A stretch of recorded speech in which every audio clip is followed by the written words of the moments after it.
Technical Corner today with Jeff from PSL Datatrack. I'm going to make your engineering company profitable. Sweeping statement. What's it all about? Okay, it's about making sure that when you put a quotation together, you use the right hourly rates. Right.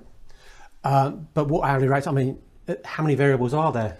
Well, in terms of what you're going to charge for a machine, it's not just about machine. You've got to look at the break-even point for the whole business. So you've got to bring into that equation the fixed overhead costs, the building and everything associated with it, the cost of the equipment and depreciation that's there, plus the cost of all the labour that you need to employ.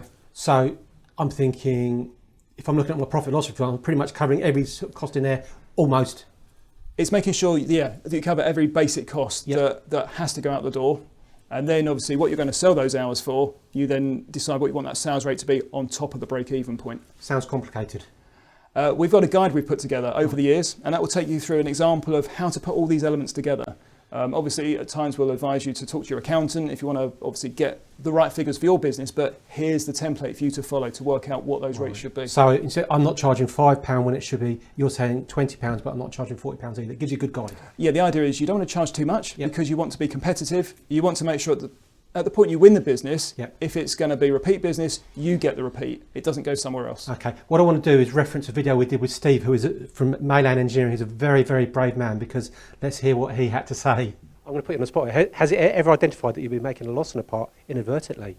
Too many times. Whoops, yeah, sorry. Shouldn't admit that on camera, but it just has. But it's helped you to make sure you're then turning those into profits. Yeah, absolutely. Absolutely. It's what it's all about. Now, another thing I'm going to put you on the spot. While we've been here, you've got a request for quoting come through. How long did it take you? Because you've actually had time to get that quote out to the potential client. Is that right?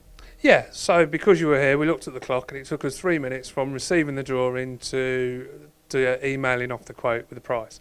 So we looked at the system, we knew what the material costs, we had cycle times and things like that, and then we just replied with a quote. Steve's a very brave man, admitting that maybe he has been misquoting, not misquoting, but making losses on some jobs. Well, it happens to everyone. You take a job on, it doesn't quite go as you expect. Okay. But then don't let that happen a second time. So PSL Datatrack, that's going to alleviate that loss-making situation. Exactly, you can feed the times back in. Okay. Yeah.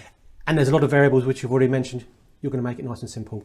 Exactly, the guide we've got takes you through that process in a simple, clear to follow format. Nice and simple then, Jeff. Basically, you're turning my machine shop from making average profits or even losses on some jobs to making good but competitive profits and prices. Every job should make its own profit. Yeah. That's it, nice and simple. There you go, making your engineering company profitable or even more profitable. Thank you very much, Jeff. PSL Datatrack. Thank you.